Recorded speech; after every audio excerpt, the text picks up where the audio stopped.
Amri wahyul 'uqdatam min lisani yafqahu qawli, amma ba'du.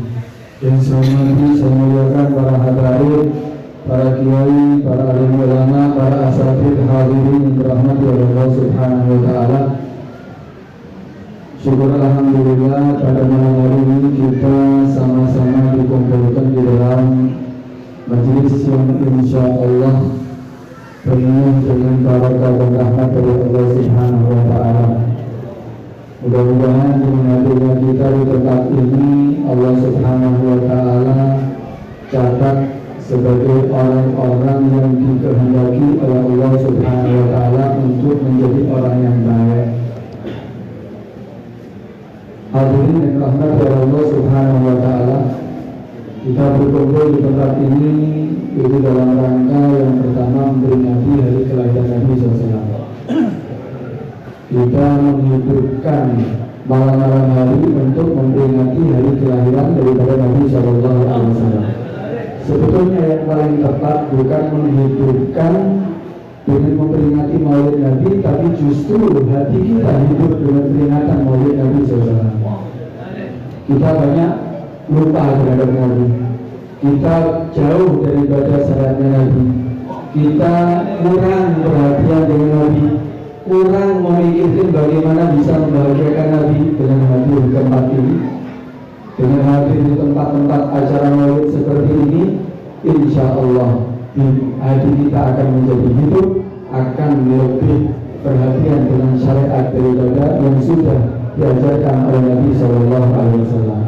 Hadirin rahmati Allah Subhanahu wa taala, semua yang kita dapatkan di dunia ini itu hakikatnya adalah kemurahan berkat daripada Nabi SAW.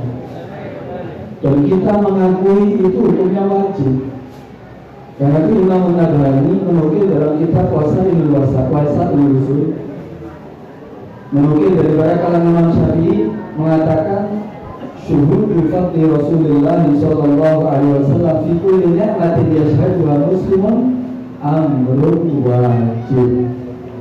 Menyaksikan kemurahan, keutamaan Nabi sallallahu alaihi wasallam, setiap nikmat yang didapatkan oleh setiap orang muslim itu adalah perkara yang wajib.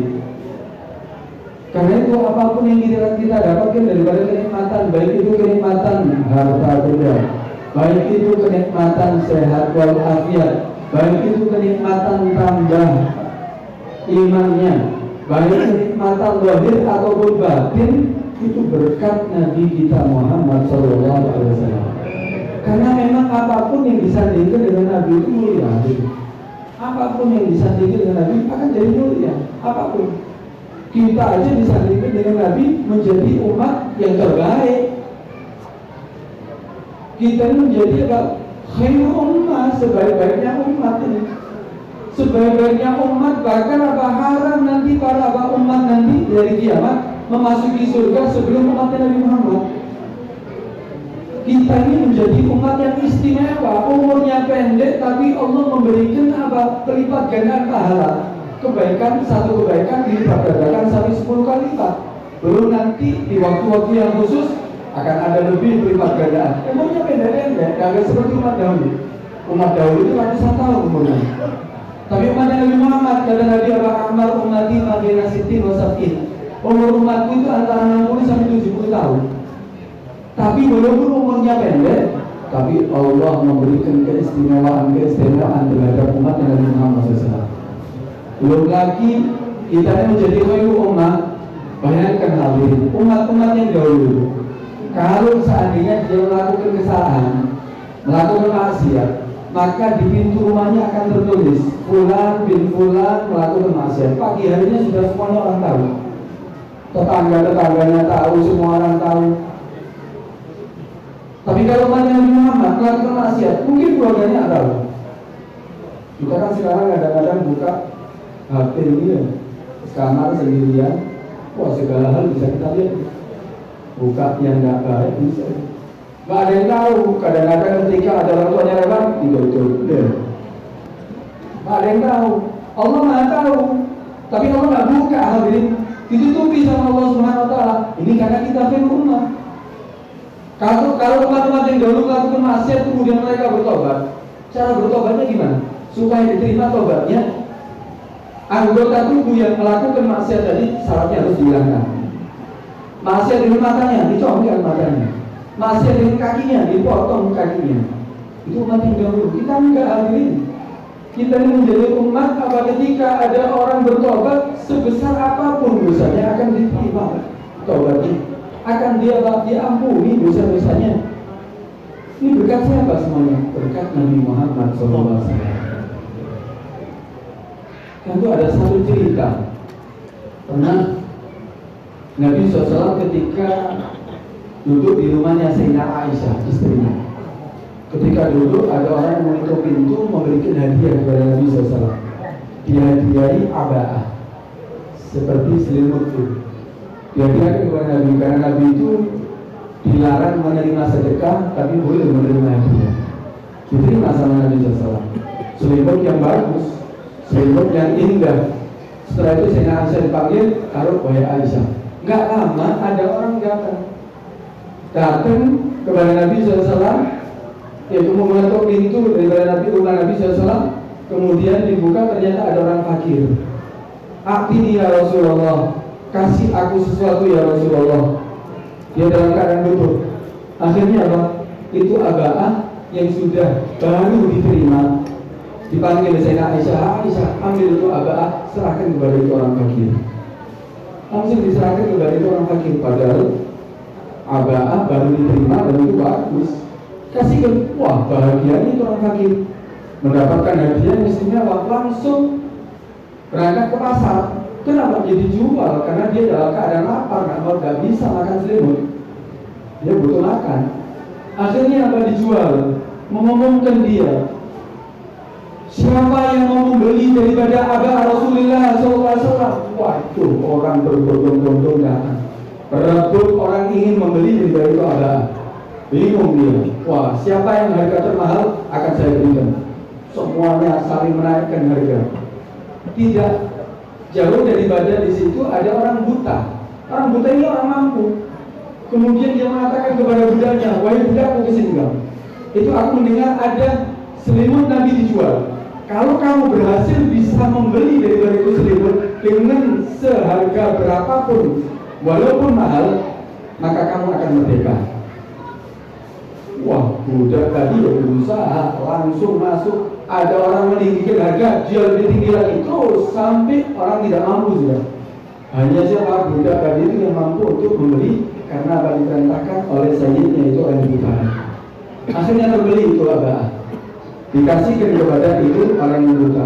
Akhirnya apa? Si orang yang buta memerdekakan itu budak. Anta huruf bajillah, kamu merdeka. Setelah merdeka itu abah dipegang itu orang buta, langsung tawasul kepada Nabi SAW bihaqi hadhil aba'ah, aba'ah Rasulullah SAW. Ya Rabb, a'id ilayya basari. Ya Allah, berkati selimutnya Nabi SAW. Padahal hanya dipegang sama Nabi, belum dipakai, hadirin, dicekal. Berkat daripada selimutnya Nabi SAW, ya Allah, kembalikan penglihatanku ya Allah. Taruh matanya. Setelah itu dilepas, langsung sekaligus saat itu juga langsung orang buta itu bisa melihat. Bagaimana bahagianya itu orang? Bayangkan, asalnya tidak bisa melihat, kemudian bisa melihat. Saking bahagianya, tidak disita, tidak diundur lagi waktu, langsung berangkat kepada Nabi SAW. Berangkat kepada Nabi SAW, diketuk pintunya, kemudian dia menghadap kepada Nabi, diceritakan tentang apa abah tadi itu. Kemudian ya Rasulullah, berkat abah ini ya Rasulullah, Allah mengembalikan penglihatanku. Karena itu ya Rasulullah, aku hadiahkan ini abah kepada engkau ya Rasulullah. Nabi tersenyum sambil mengatakan kepada Sayyidah Aisyah, wahai Aisyah, lihat ini. Cuma hanya beberapa waktu, sampai berapa jam lalu, itu abah dikeluarkan, dihadiahkan kepada Nabi, keluar melewati banyak orang kembali kepada Nabi SAW. Kamu lihat wahai Aisyah, ini abah keluar tadi itu hanya mampir ke beberapa orang, tapi pertama bisa membuat orang fakir dari kaya. Kemudian yang kedua, seorang budak bisa merdeka. Kemudian yang ketiga, orang yang buta bisa melihat. Berkat siapa itu semuanya? Berkat Nabi Shallallahu Alaihi Wasallam. Itu Nabi itu dalam segala halnya berkah, apalagi ilmu syariat, apalagi ilmu yang diajarkan oleh Nabi, apalagi sunnah-sunnahnya Nabi. Nabi bukan orang kaya, hadirin, tapi didatangi sama orang fakir. Kenapa? Karena tahu Nabi ini rahmat terhadap umatnya. Karena tahu Nabi ini adalah membawa keberkahan untuk umatnya. Nabi tidak punya apa-apa, hadirin. Sampai pernah satu saat Nabi ini didatangi satu orang ketika duduk bersama sahabatnya. Ya Rasulullah, ini majhul, orang asing. Ya Rasulullah, ini majhul, aku lapar ya Rasulullah. Maka kata Nabi, ayo diajak sama Nabi ke rumah istrinya. Rumah istrinya itu berjejer. Datang di satu istrinya. Hal indahnya syai'un. Apakah kamu punya sesuatu yang bisa aku hidangkan kepada tamu kita? Maka istrinya menjawab, lah ya Rasulullah. Tapi yang ada hanya apa? Air putih ya Rasulullah. Akhirnya udah datang istri yang lain. Jawabannya juga sama, nggak ada kecuali air putih. Istrinya Nabi. Istrinya Nabi, istri Abdul Makhluk. Kalau Nabi mau kaya bisa, sahabat siap membuat Nabi kaya. Bukan hanya para sahabat, bahkan Allah sudah menawarkan kepada Nabi SAW. Kalau mau dijadikan itu gunung-gunung yang ada di Madinah, gunung-gunung yang ada di Makkah untuk jadi emas, untuk Nabi, sudah diberikan kepada Nabi SAW. Datang ke semua istrinya, semuanya jawabannya sama, tidak ada kecuali air putih. Sampai akhirnya Nabi menawarkan kepada sahabatnya, hal indukum man yudhibu hadzal dhaif rahimahullah. Siapa yang mau menjamu tamuku ini, maka Allah akan merahmatinya. Wah, langsung sahabat Ansor, di antara sahabat Ansor langsung ngacung, langsung dia menawarkan diri, anak ya Rasulullah, jadi dia menjadi tamu ya Rasulullah. Udah kamu berangkat sama itu orang ke rumahnya. Si Ansor tadi itu di tengah jalan mikir, mau pusing kakek no. Ternyata sahabatnya Nabi juga gak punya. Oh, dua-duanya mikir di tengah jalan, pusing kakek no itu aku terus nyambung. Sampai datang ke rumah istrinya, dia mendahului. Kamu jalan ya itu rumahnya, saya mendahului dulu, saya siapkan. Jalan kenapa? Karena ingin tahu, kamu nggak makanan di rumahnya. Ternyata sampai di rumahnya ditanya istrinya, apakah kamu punya makanan? Aku didoakan sama Nabi. Aku karena itu memberanikan diri untuk apa menjamu tamu yang ditawarkan oleh Nabi, karena aku ingin doa dari Nabi SAW. Mas ngawur, dalam makanan belas. Yang ada cuma hanya makanan daripada anak kita ini, makanan kecil. Sisa makanan untuk anaknya. Ini anakku sudah menangis, ini aku masakkan. Terus istrinya aja. Kamu istilahnya kalau bahasa kita kudangan. Kamu hibur, kamu lupa jadikan anak kita sampai tidur, biarkan dia dalam keadaan lapar tapi sampai tidur. Biarkan ini makanan kita beri kepada tamu kita. Terus siapa mas kan tahu nanti. Kalau tamu kita makan, kita nggak makan, dia nggak akan makan. Sungkan dia mau makan. Ini aja. Besok nanti ketika dia masuk, ketika kita hidangkan itu makanan, matikan lampunya. Lampu dulu bukan sedekah, ini simbol dulu. Matikan lampunya. Ketika sudah kamu matikan, biarkan dia makan, kita pura-pura makan. Piring ambil sendok di kotak-kotak. Adalah makan, yang makan hanya tamunya. Mati lampu, waduh, minyaknya habis. Makan, boleh, makan nikmat itu si tamu dahulu, padahal makannya sedikit. Setelah makan selesai, dihidupkan lampunya. Setelah dihidupkan lampunya, alhamdulillah, kenyang aku, terima kasih ya. Waduh, hebat kamu dapat doa dari Nabi SAW. Ya alhamdulillah. Ya wis, pulang. Ini keluarganya, suaminya, istrinya, anaknya lapar semuanya. Gara-gara apa? Cintanya kepada Nabi, ingin mendapatkan doanya daripada Nabi SAW. Pagi hari subuh berangkat, mau sholat subuh dengan Nabi SAW. Ketika mau sholat subuh dengan Nabi SAW, baru di depan pintu Nabi langsung mengatakan, Ajibah Rabbuk, Allah ridho terhadap Tuhan kamu, ridho terhadap kamu. Bima fa'altal barihah, dengan apa yang kamu telah lakukan di malam hari tadi. Allah bahagia, Allah ridho, dan Allah senang dengan apa yang kamu lakukan. Sampai turun, ada riwayat turun dari Firuna ala anfusihim walau kana bihim khasasah. Lebih mementingkan orang lain walaupun dia dalam keadaan apa? Butuh, dalam keadaan lapar. Ini Nabi seperti ini hadirin. Nabi itu kadang nggak makan, kadang lapar, kadang kenyang. Sampai Sayyidah Aisyah itu pernah sedih melihat Nabi ini abdul makhluk ini. Sampai diganjel perutnya. Kenapa? Karena nggak makan. Sampai dia mengatakan ala tastaghfirullah rabbak ya Rasulullah. Wahai Rasulullah, apakah kamu tidak minta makan terhadap Tuhan kamu? Dikasih makan, jadi terima. Kamu akan dikasih makan. Apa jawaban Nabi SAW?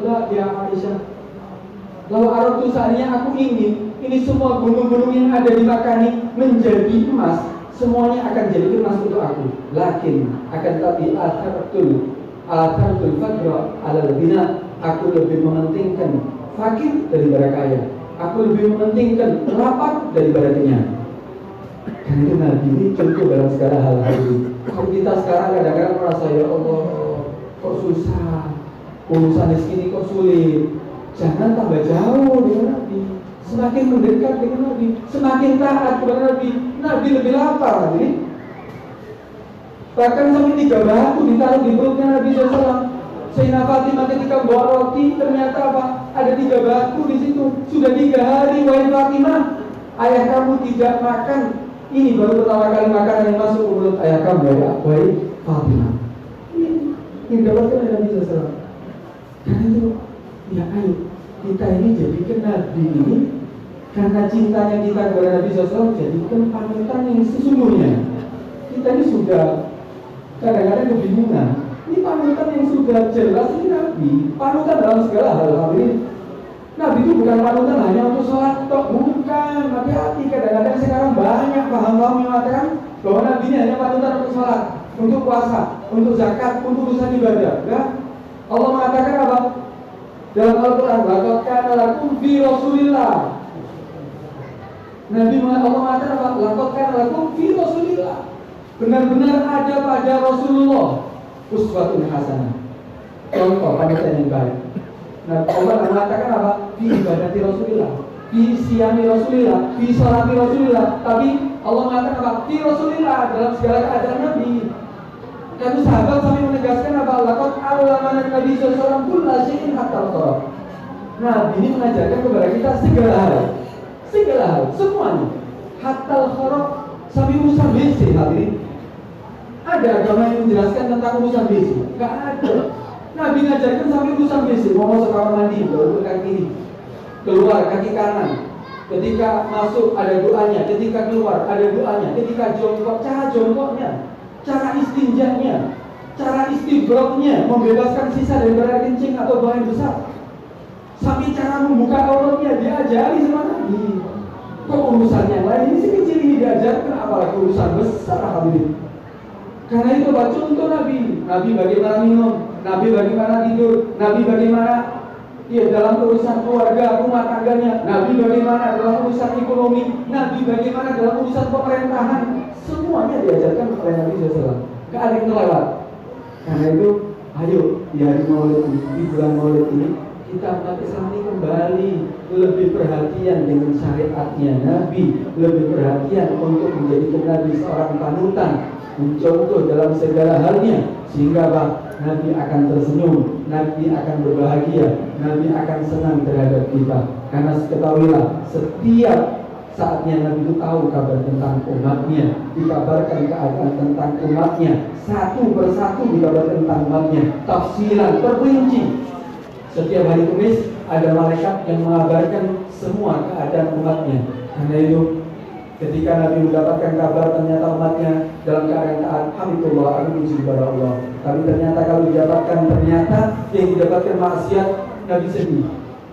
Nabi bersedih, tapi Nabi nggak cukup hanya bersedih, astagfirullah, aku masih mintakan ampun kepada Allah Subhanahu Wa Taala. Karena itu ayo kita selalu buat senyum Nabi SAW. Alhamdulillah kita hadir Maulid ini Ini adalah salah satu ungkapan kita bahagia dengan kekayaan Nabi. Ada benih cinta di dalam hati kita. Tapi setelah itu kita lanjutkan untuk melakukan daripada syariatnya Nabi, melakukan sunnah-sunnahnya Nabi, dan juga gemar untuk bersalawat kepada Nabi SAW. Mudah-mudahan dengan perkumpulan kita ini Allah ampuni segala dosa kita, Allah angkat derajat kita, Allah jadikan kita termasuk orang-orang yang mencintai Nabi, dan juga Nabi cinta dengan kita, Nabi berperhatian dengan kita. Nabi akan datang ketika saat-saat kita dalam keadaan butuh, yaitu ketika sakaratul maut, menuntut kita untuk mengucapkan kalimat la ilaha illallah, dan nantinya tidak akan melupakan kita ketika di saat yang sangat mengkhawatirkan, yaitu Nabi akan memberikan syafaatnya nanti di hari kiamat, sehingga kita masuk ke dalam surga bersama Nabi, bersama sahabat Nabi, bersama para syuhada dan sholihin. Amin ya rabbal alamin. Apabila ada kalimat yang kurang berkenan di hati hadirin, mohon maaf yang sebesar-besarnya. Wassalamualaikum warahmatullahi wabarakatuh.